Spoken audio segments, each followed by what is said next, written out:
There are certain moments, partly it was insufficiency more than anything else. And partly, one of my undergrads said it so boldly to me. He said, the chief myth in this society is that success leads to happiness, and that's not true, is it? And that is a fundamental truth.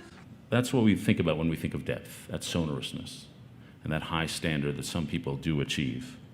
And so then to me, the big question is, what activities do you do to get you there?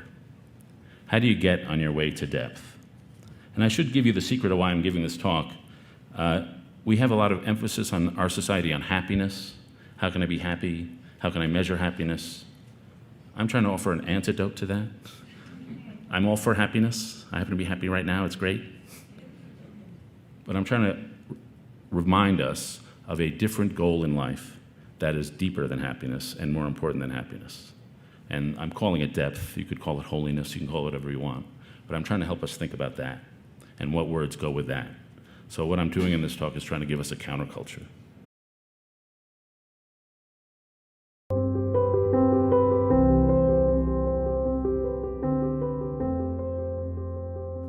They asked us to pick a student that we really believe in. I picked you. And I chose you. And I chose you. I chose you because every day you have an infectious smile and you always have the greatest attitude. I knew that you were my student. You were the reason that I come to work every day, every single day. Because you're so passionate, it just brightens my day every day to know that I get to see you. And I picked you because I wanted to tell you how much you inspire me every day. Every day you smile, and you make me so happy. Thank you. And I picked you, and I picked you. You inspire me to be better. And you're very special to me. You're asked to think of a student that we believed in. And Dakota, what I believe about you is that you are amazing, that you have overcome some hard things in your life, and you overcome them with a smile. I've loved having you in class all last year. He wanted us to pick someone who we believe in and why we come to work every day, because it's not for the money. And I chose you. And I just wanted to let you know that I believe in you. You can do anything you put your mind to, and you have a bright future ahead of you, so I chose you. I believe in you. I love you. I think you guys are the absolute best thing ever. So I want you to know that I believe in you.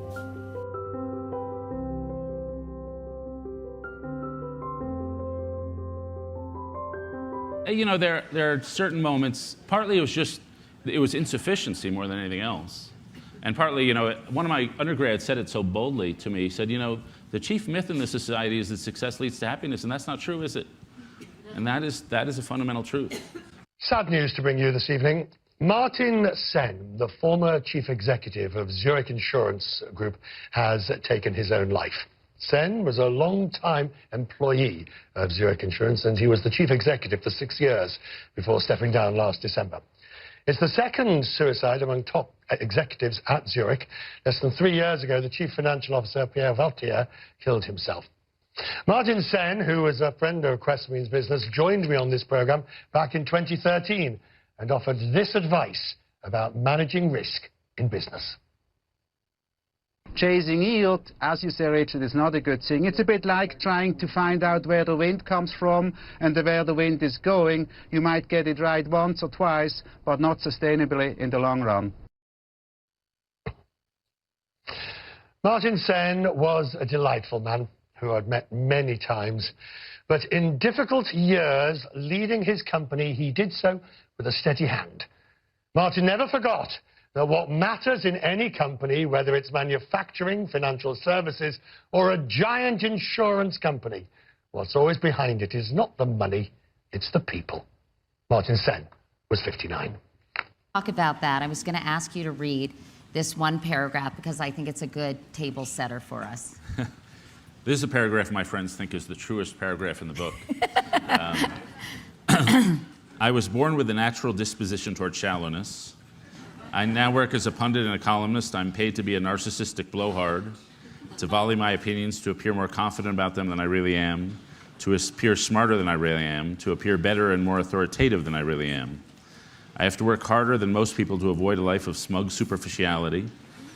I've also become more aware, like many people these days, I've lived a life of vague moral aspiration, vaguely wanting to be good, vaguely wanting to serve some larger purpose, while lacking a concrete moral vocabulary, a clear understanding of how to live a rich inner life, or even a clear knowledge of how character is developed and depth is achieved. Was that a tough paragraph for you to write? Yes. But it's a book about humility, and humility is, some people think humility is thinking lowly of yourself, but my favorite definition of humility is radical self-awareness from a distance. And so humility is a quality of self-awareness. It's the ability to step outside yourself. If you ever see Chuck Close paintings or photographs, the face is the whole thing. Humility is the opposite of that. It's seeing yourself as part of a broader landscape. And so part of the thing about writing this book was I ran across people who were just way better and way deeper than I am. George Herbert Walker Bush, and about how his being a part of that generation was actually very difficult for him when he was running for president. Can you talk about that? I got this from two of his speechwriters. He was running for president the first time, and they were trying to get him to say why I should be president, how great I am.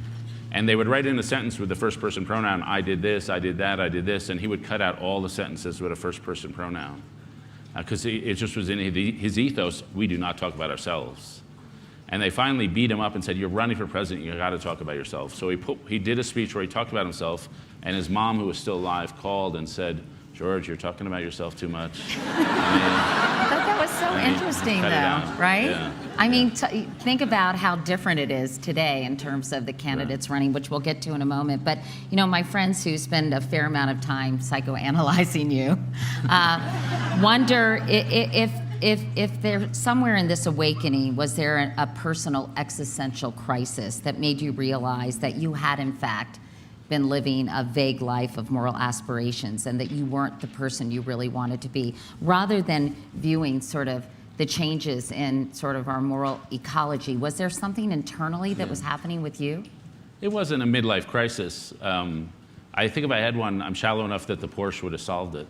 I don't think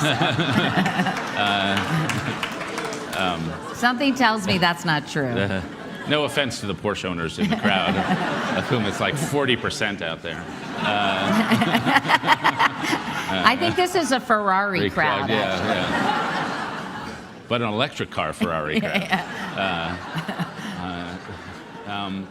But you know, there are certain moments. Partly it was insufficiency more than anything else, and partly, you know, one of my undergrads said it so boldly to me. He said, you know, the chief myth in this society is that success leads to happiness, and that's not true, is it? And that is a fundamental truth, but we confuse that. Second, there's just insufficiency. Like I said, you see people ahead of you. And secondly, I do think there are third, agency moments when your internal criteria shifts. And I have in this book a passage about a woman I revere, George Eliot. And she, when she was 32, through her 20s, she was emotionally needy to the extreme. And she fell in love with every guy she would ever meet. And it was pathetic.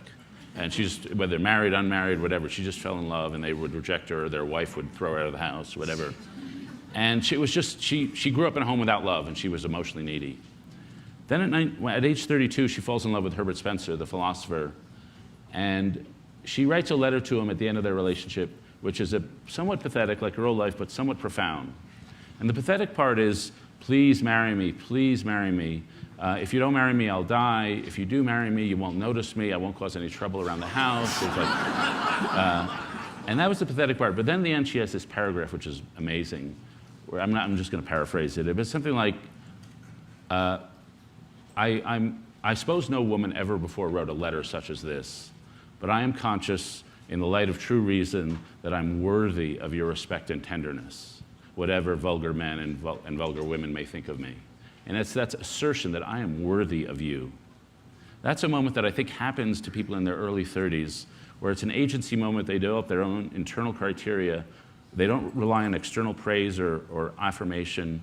They rely on their own internal criteria for what they're worth, when they're doing right, when they're doing wrong. And that's maturity. That's when maturity happens.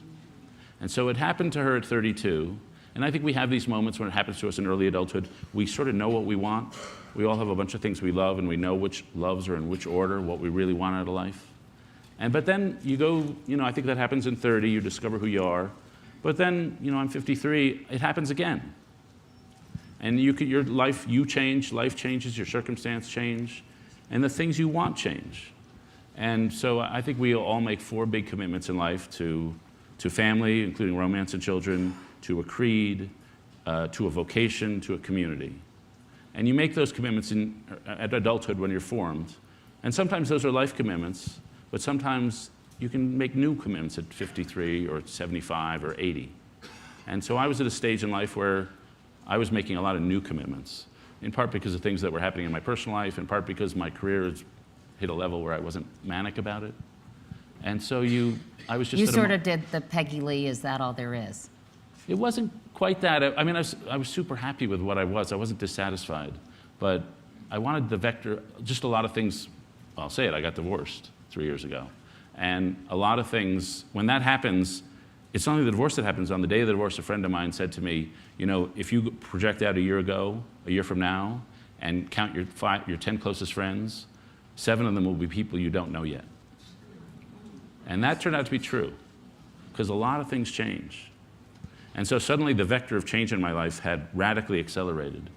And a lot of new options, and a lot of new possibilities, and a lot of new hungers for spiritual and social and vocational depth came to mind. And so that happened in the middle of this book, and it was part of the process of reshaping. That's what we think about when we think of depth, that sonorousness, and that high standard that some people do achieve. And so then to me, the big question is, what activities do you do to get you there? How do you get on your way to depth? And I should give you the secret of why I'm giving this talk. We have a lot of emphasis on our society on happiness. How can I be happy? How can I measure happiness? I'm trying to offer an antidote to that. I'm all for happiness. I happen to be happy right now. It's great. But I'm trying to remind us of a different goal in life that is deeper than happiness and more important than happiness. And I'm calling it depth. You could call it holiness. You can call it whatever you want. But I'm trying to help us think about that and what words go with that. So what I'm doing in this talk is trying to give us a counterculture. Now, this talk is always a special talk for me. It's a sort of a one-off talk for me where I mull what I've been thinking about over the past few years, over the past year since my last talk, and I sort of jam all the accumulated thoughts into one talk. And so I'm going to do that again. And when I was here a year ago, I was in the other theater over where you register, and I gave a talk about character morality, as is my wont these days.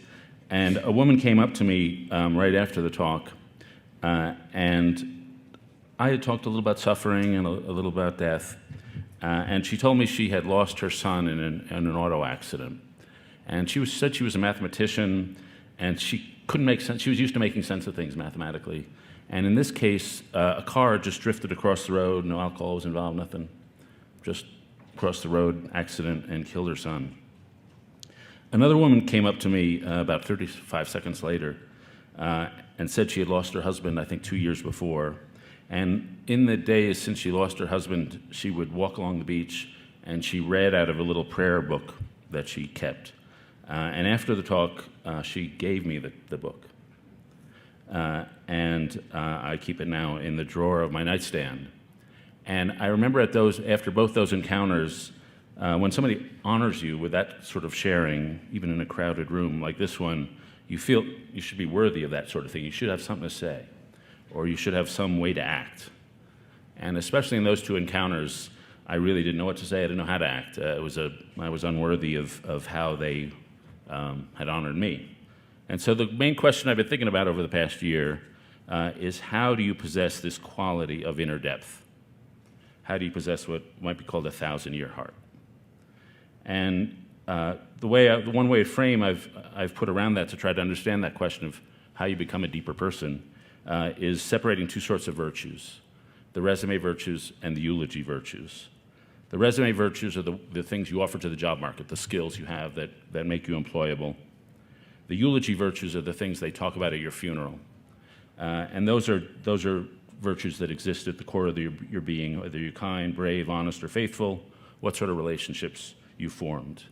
And I think we lived in a culture, and I certainly am guilty of this, have spent way more time in my life thinking about the resume virtues, going to school to think about how to develop skills, than the eulogy virtues.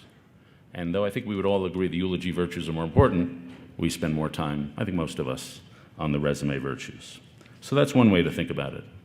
The second way to think about it is something I mentioned last year, which I'll just review briefly. And it's an instruction from a book called Lonely Man of Faith by a rabbi named Joseph Soloveitchik, which came out in 1965. Another way to think about the two sides of our nature. Soloveitchik said there are two sides, which he called Adam 1 and Adam 2. Adam 1 is the external Adam, it's the resume Adam. Adam 1 wants to build, create, produce, discover things. Adam 2 is the internal Adam.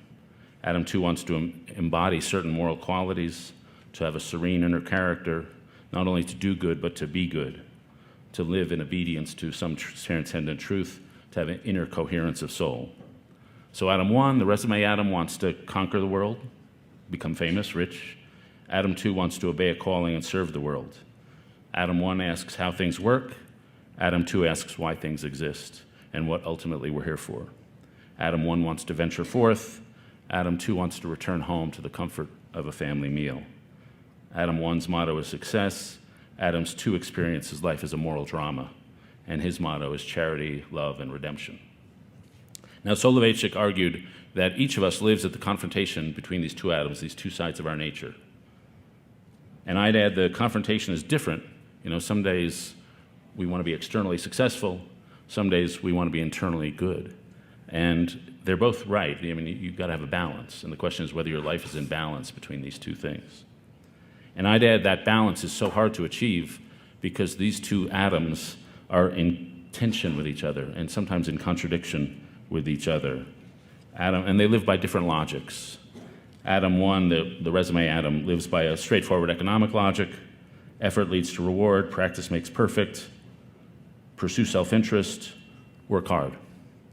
Adam 2 lives by an inverse logic, which is a moral logic, not an economic one. You have to give to receive.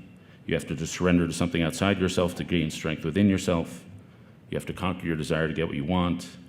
Success leads to the greatest failure, which is pride. Failure leads to the greatest success, which is humility and learning. To forget yourself, you have to lose yourself. To find yourself, you have to forget yourself. And so it's filled with paradoxes. And so they're entirely different logics. And I found in my own life, and I think I see around us, that we live in a culture that nurtures Adam 1. You go to the magazines, the bookstores, universities, a lot of attention on resume Adam. Neglects Adam 2. It's not that people are bad. It's just that morally inarticulate. We don't have the categories to think about those things. We're in a very competitive society. The competition to achieve admiration, attention is so fierce, there's little time to cultivate inner depth. We're in a technological society, and the noise of fast and shallow communications makes it hard to hear the quiet voices that emanate out of our depth. Third, we live in a publicity culture, a war for attention. We're taught to be assertive, to master skills, to broadcast our brand, to get likes, to get followers. And it's hard in that outward to look inward and have the moments of spare moments for inner depth. And so, I think if you're only Adam 1, you turn into a sort of shrewd animal, a crafty, clever creature who's adept at playing games and turns life into a game. And I think you learn the ability to speak in a sophisticated moral vocabulary. I don't think we're degenerate. We just don't have that vocabulary to think about how we actually become depth, to think about what's actually going on inside. And so in thinking about this problem, how do you develop a better Adam 2, more or less? I thought it's better to start from the beginning and ask basic questions. And the first basic question is, when we say someone is deep, what do we mean by that? When we look at someone and say, that is a deep person, what do we mean? What wisdom is contained in the words? And I think we mean that that person is capable of experiencing large and sonorous emotions. They have a profound spiritual presence. People are deep or spiritual. They've come to some stable philosophical convictions about fundamental things. They've made firmly rooted moral commitments. To put it in another way, the people who are deep, who we say are deep, in the realm of emotion, they have a web of unconditional love. In the realm of intellect, they have a sense of permanent philosophy about how life is. In the realm of action, they have a commitment to important projects that can't be completed in a lifetime. In the realm of morality, they have a certain consistency and rigor. They're not always perfect, but there's sort of a moral demand that pervades everything they do. So I think that's sort of what we mean when we say someone is deep. Then the next question is, well, how long does it take to get depth? How does depth happen? And when we look at people who we think are depth or deep, or whether it's Gandhi or Pope Francis, you notice it doesn't happen all at once. The things that happen that lead you astray, those things are fast. Lust, fear, vanity, gluttony. The things that we admire most, honesty, humility, self-control, courage, those things take some time and they accumulate slowly. It's sort of an ensemble of settled feelings. And so when we think of people who are deep, usually it's been over a long time. It's not something that happens to people when they're 15. The next question to ask is, where does all this stuff happen? When we say it's deep, what are we talking about? Are we talking about their cerebellum, their frontal cortex?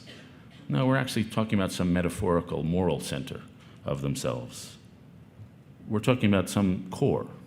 And it can't be reduced to a brain state. It's a metaphor. We understand it by metaphor.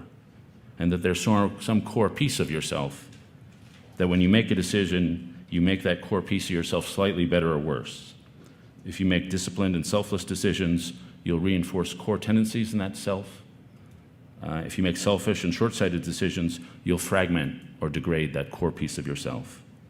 And so you can degrade that core piece of yourself even if you're not hurting anybody else. If you have a bunch of degraded thoughts, selfish thoughts, lustful thoughts, you'll degrade something in yourself. And so there's some core piece there. And the old-fashioned word we would use for that core piece is the word soul. And one of the things when you start thinking about depth, there are a lot of words that used to have real power in the culture and now don't have much power. The word soul, well, it's soul music. But for centuries, it had real power, that word.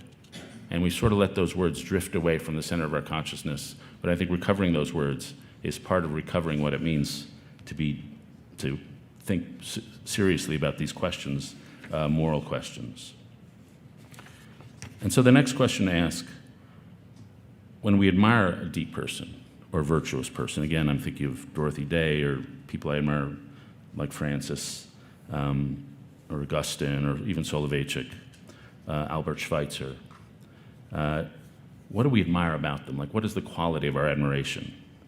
And one of the things you think about it is it's beautiful, it's aesthetic.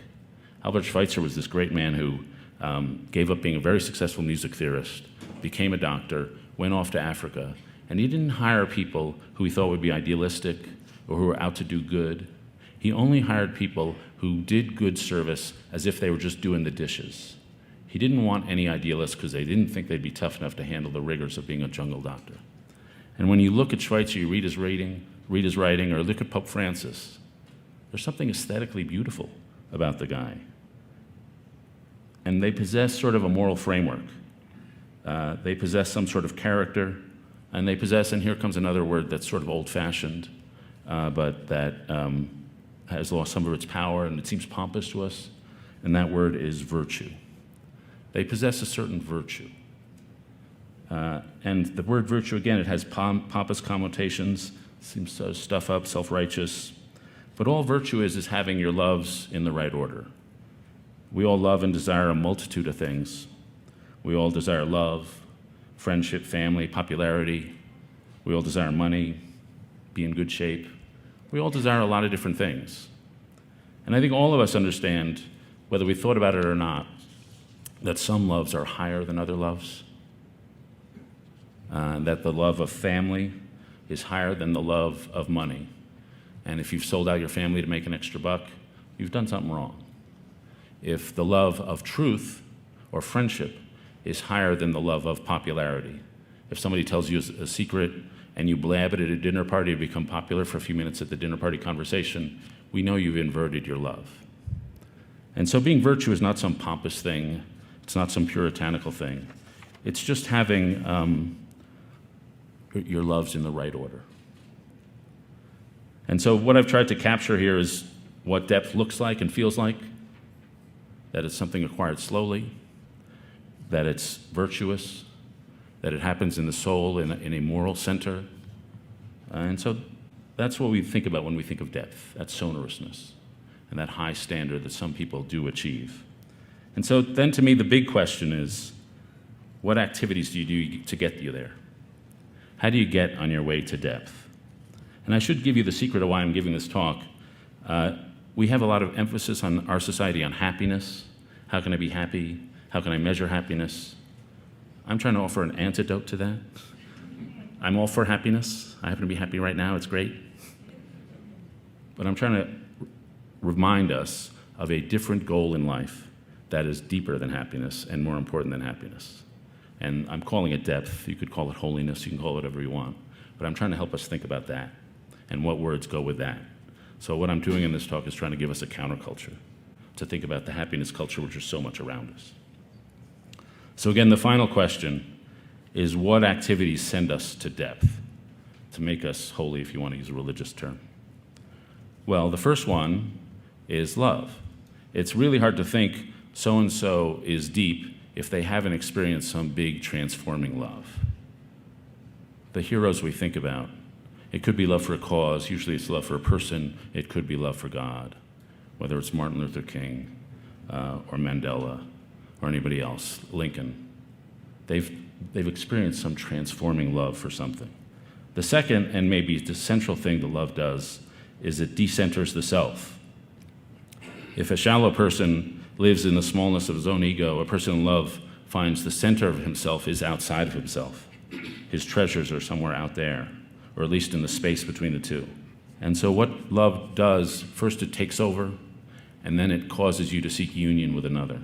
And your joy, the center of yourself, happens outside of yourself in the joy of another. Third thing love does is it complicates the distinction between giving and receiving. Because two selves are so intermingled in love, the person giving is giving to him or herself. Montaigne has a beautiful sentence where he says that the person who receives a gift from her beloved is doing the ultimate favor to that person by giving them the pleasure of giving a gift. Montaigne is this wonderful guy because he was really looking for depth, but he did it in sort of, if I can say this, in sort of a West Coast, Southern California kind of way. He didn't want to be suffering his way to death. He didn't want to be miserable on the way to death. He thought, I'm going to be happy on the way to death, but I'm still going to get there. And I'm going to have tremendous faith, and the happy activities of life are going to make me a deep soul. And he put tremendous emphasis on friendship. And so love is the first thing that really is essential to depth. The second, we'd say, is suffering. When people look forward, when they plan their lives, they say, how can I plan some lives that'll make me happy? But when people look backward at the things that made them who they are, they usually don't talk about the moments when they were happiest.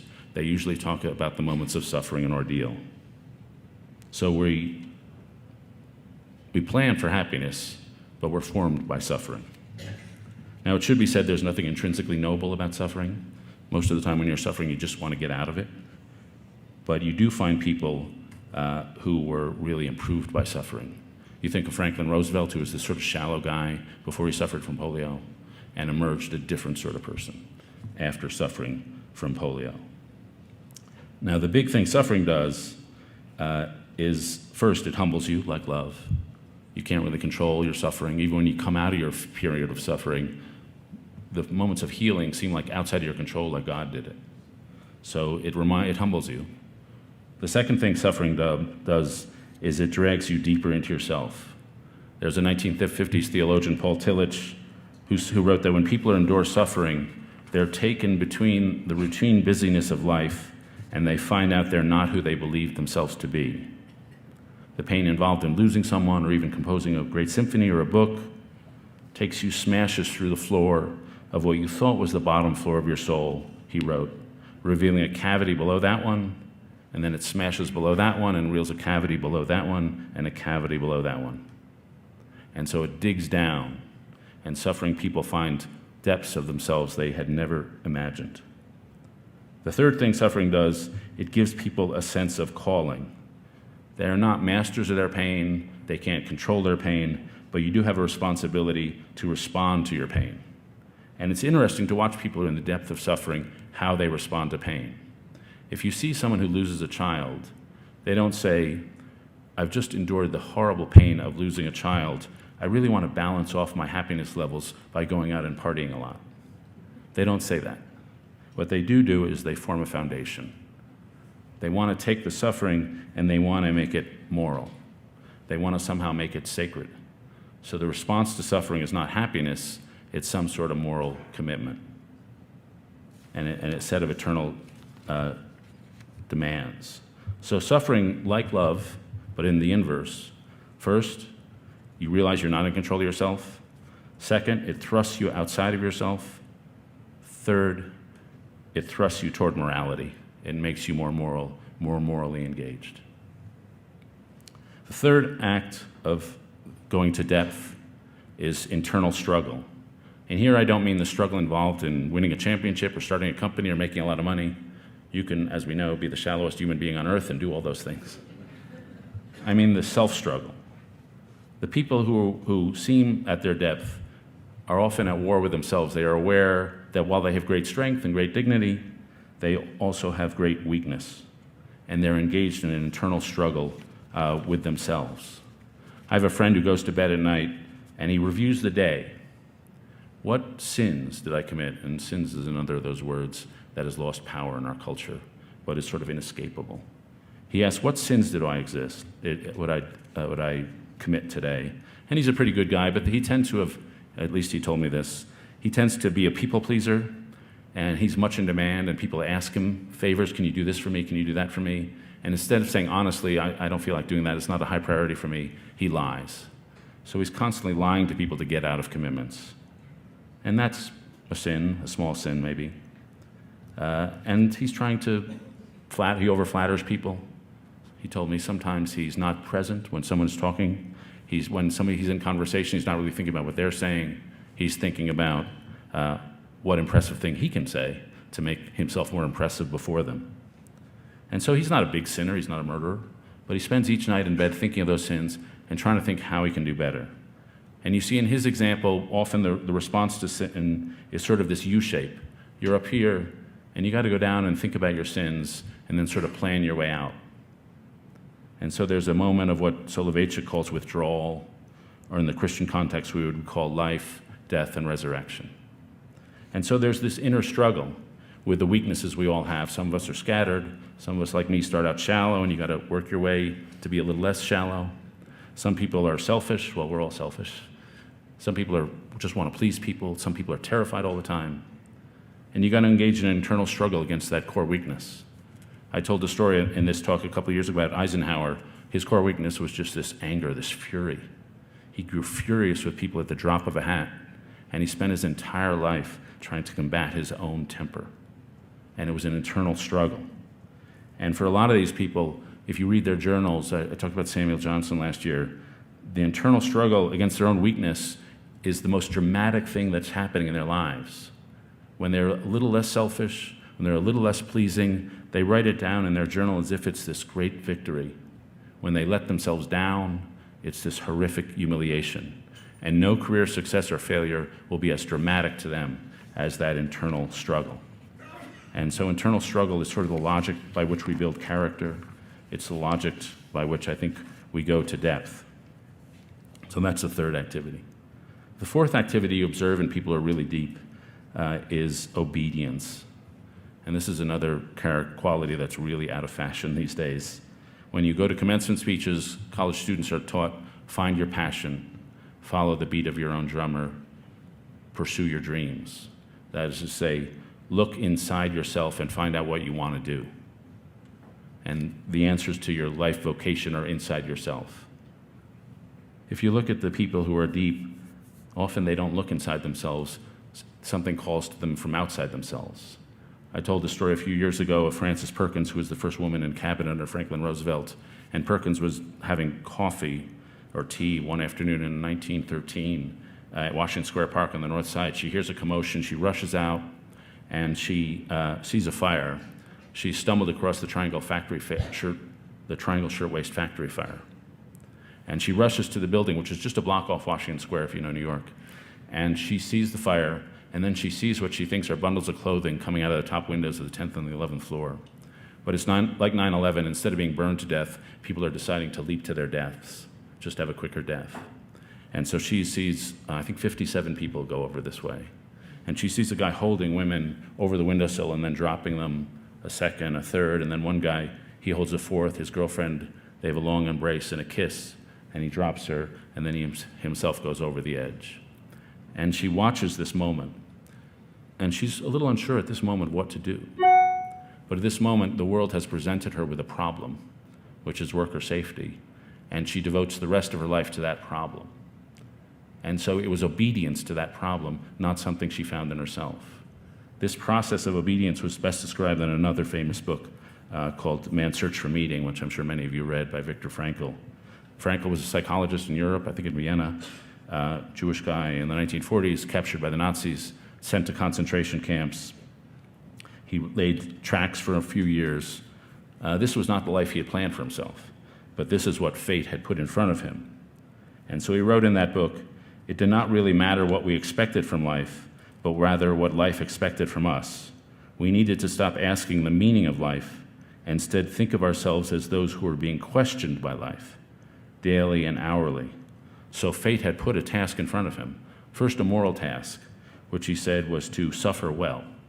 The Nazis would try to humiliate him. He tried to behave with dignity, even in the face of the pain and the humiliation, to exercise what he called an inner hold. Every time they tried to humiliate him, he would assert his dignity. The second thing, he was intellectual, psychological. So he'd been put in this weird circumstance. He had been given an opportunity to study suffering. And so he studied suffering, and he decided, if I live, I'll write about suffering and what I learned about that. Now, few of us are put in circumstances that horrific or that extreme, but we're all given certain talents which demand responsibility. We're all put around certain problems that are just in front of us, whether we choose to respond to them or not. And so people are obedient to that problem. And you see people who are like Mother Teresa, obedient to a problem year after year after year after year. But what I was experiencing then was a fury was open admissions. I was just being admitted because I was a person, I was up there. And the most important thing of that form of admittance was that it wasn't earned. There was nothing I did, no virtue I possessed, no work I did, no great column I wrote. I was just being admitted. It was unmerited, unearned admittance. It was membership in some sort of human transcendent community. And there's a word that applies to this state, and that word is grace, which is unmerited love, things you don't deserve that come to you. One of my favorite passages on grace was written by Paul Tillich, who I mentioned earlier, in a collection of essays called Shaking the Foundations. Tillich wrote, "Grace strikes us when we are in great pain and restlessness. It strikes us when our disgust for our own being, our indifference, our weakness, our hostility, our lack of direction and composure have become intolerable to us. Sometimes at that moment, a wave of light breaks into our darkness, and it is as though a voice is saying, 'You are accepted, you are accepted. Accepted by that which is greater than you, and the name of which you do not know. Do not ask for the name now. Perhaps you will find it later. Do not try to do anything now. Perhaps later you will do much. Do not seek for anything. Do not perform anything. Do not intend anything. Simply accept the fact that you are accepted.' If that happens to us, we experience grace. After such an experience, we may not be better than before, we may not believe more than before, but everything is transformed, and nothing is demanded of this experience. No religious or moral or intellectual presupposition, nothing but as acceptance." So Adam 1 wants to go out and win victories, to win grace, to win honor, to win beauty, to win things. Adam 1 wants to work. Adam 1 wants to sweat and practice. And Adam 1, when life offers him gifts, Adam 1 tends to ruin them by trying to buy the gifts. Ruin a gift by trying to buy it. But Adam 2, at the deepest part of ourselves, simply accepts the fact that he's accepted. Adam 2, the spiritual side of our nature, stands against the whole ethos of self-cultivation, which is the resume side of our world. The ethos of scrambling and working and climbing.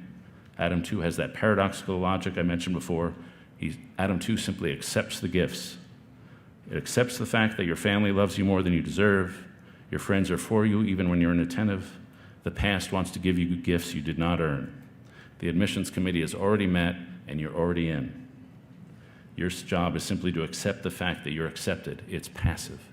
Adam 2 is passive in the face of this acceptance. Soloveitchik says your job is to retreat, it's to withdraw and to accept this.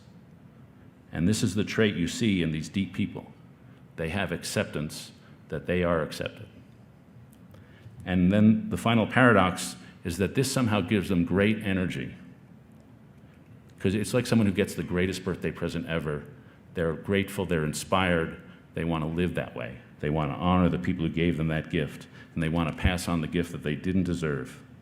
Dorothy Day, one of my heroes, when she gave birth to her child, she said, if I had painted the greatest painting, sculpted the greatest sculpture, carved the greatest figure, I could not have felt the most exalted creator than I did when they put my child in my arms.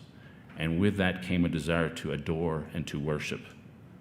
She was grateful for something she didn't earn. She felt the great need to adore, to worship, and to serve. And great energy came out of that, the desire to pass along the gift.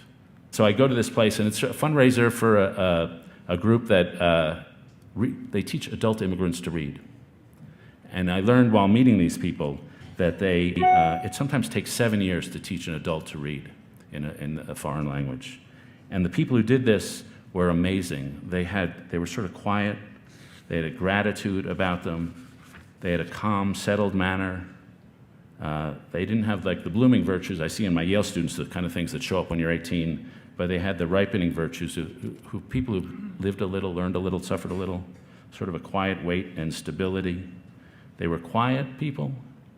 They were soft people. They talked about their jobs very matter-of-factly.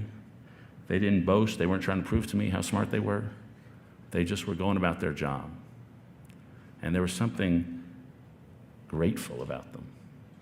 And that gratitude, imagine sitting with an immigrant 7 years trying to teach them to read. That's a great deal of energy. And so there was just a quiet to them. And they had nothing to prove. They were just doing it with great energy and great passion. Happiness culture really doesn't have much rule for suffering. I've tried to describe what suffering is, what we think about, or what depth is when we think about depth, and I've tried to describe the activities that contribute to depth. Love, obedience, struggle, suffering, and finally this paradoxical one, acceptance. And when you look at those people who exemplify all this, you see them not, their Adam 2 is just rich and strong, and you feel that in them, balancing their Adam 1, and they're still out in the world. They're still healing the sick. They're still doing drug counseling. They're still teaching. And they're involved in the compromises of life, but you see a certain beauty, a spiritual beauty to them. And that beauty is summarized in a passage from Reinhold Niebuhr. He wrote, "Nothing that is worth doing can be achieved in our lifetime. Therefore, we must be saved by hope. Nothing which is true or beautiful or good makes complete sense in any immediate context of history. Therefore, we must be saved by faith. Nothing we do, however virtuous, can be accomplished alone. Therefore, we must be saved by love. No virtuous act is quite as virtuous from the standpoint of our friend or foe as it is from our standpoint. Therefore, we must be saved by the final form of love, which is forgiveness." So, thanks very much. I have a few suggestions that may help you on your way to a better world. And while these lessons were learned during my time in the military, I can assure you that it matters not whether you ever served a day in uniform. It matters not your gender, your ethnic or religious background, your orientation, or your social status. Our struggles in this world are similar, and the lessons to overcome those struggles and to move forward, changing ourselves and changing the world around us, will apply equally to all. I've been a Navy SEAL for 36 years, but it all began when I left UT for basic SEAL training in Coronado, California. Basic SEAL training is 6 months of long, torturous runs in the soft sand, midnight swims in the cold water off San Diego, obstacle courses, unending calisthenics, days without sleep, and always being cold, wet, and miserable. It is 6 months of being constantly harassed by professionally trained warriors who seek to find the weak of mind and body and eliminate them from ever becoming a Navy SEAL. But the training also seeks to find those students who can lead in an environment of constant stress, chaos, failure, and hardships. To me, basic SEAL training was a lifetime of challenges crammed into 6 months. So here are the 10 lessons I learned from basic SEAL training that hopefully will be of value to you as you move forward in life. Open water above you. But as you approach the ship, which is tied to a pier, the light begins to fade. The steel structure of the ship blocks the moonlight. It blocks the surrounding street lamps. It blocks all ambient light. To be successful in your mission, you have to swim under the ship and find the keel, the center line, and the deepest part of the ship. This is your objective. But the keel is also the darkest part of the ship, where you cannot see your hand in front of your face, where the noise from the ship's machinery is deafening, and where it gets to be easily disoriented, and you can fail. Every SEAL knows that under the keel, at that darkest moment of the mission, is a time when you need to be.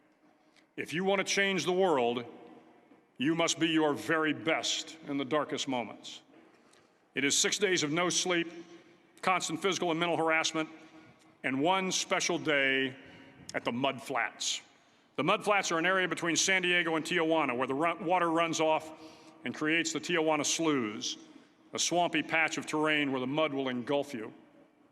It is on Wednesday that you paddle down to the Mud Flats and spend the next 15 hours trying to survive this freezing cold, the howling wind, and the incessant pressure to quit from the instructors. As the sun began to set that Wednesday evening, my training class, having committed some egregious infraction of the rules, was ordered into the mud. The mud consumed each man till there was nothing visible but our heads.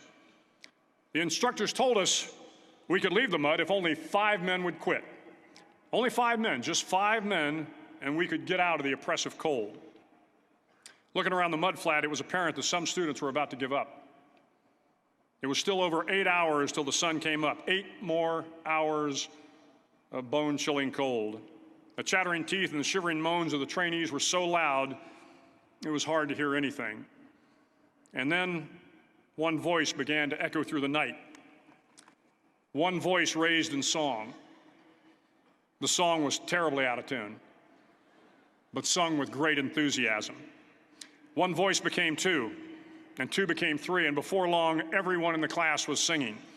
The instructors threatened us with more time in the mud if we kept up the singing, but the singing persisted. And somehow the mud seemed a little warmer, and the wind a little tamer, and the dawn not so far away. If I have learned anything in my time traveling the world, it is the power of hope. The power of one person, a Washington, a Lincoln, King, Mandela. One person can change the world by giving people hope. So if you want to change the world, start singing when you're up to your neck in mud. Finally, in SEAL training, there's a bell.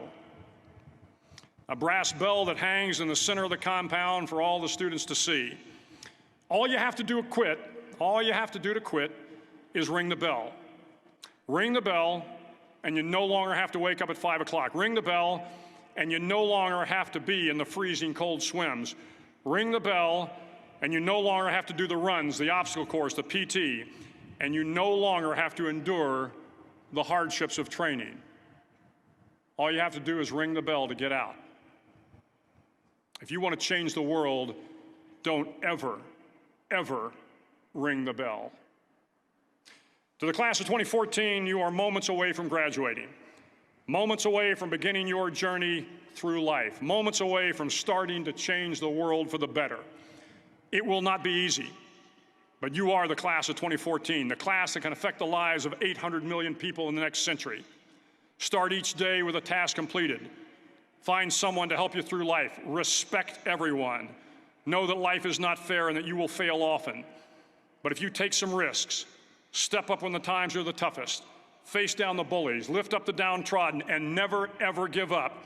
If you do these things, the next generation and the generations that follow will live in a world far better than the one we have today. And what started here will indeed have changed the world for the better. Thank you very much. I don't really have any regrets, you know what I mean?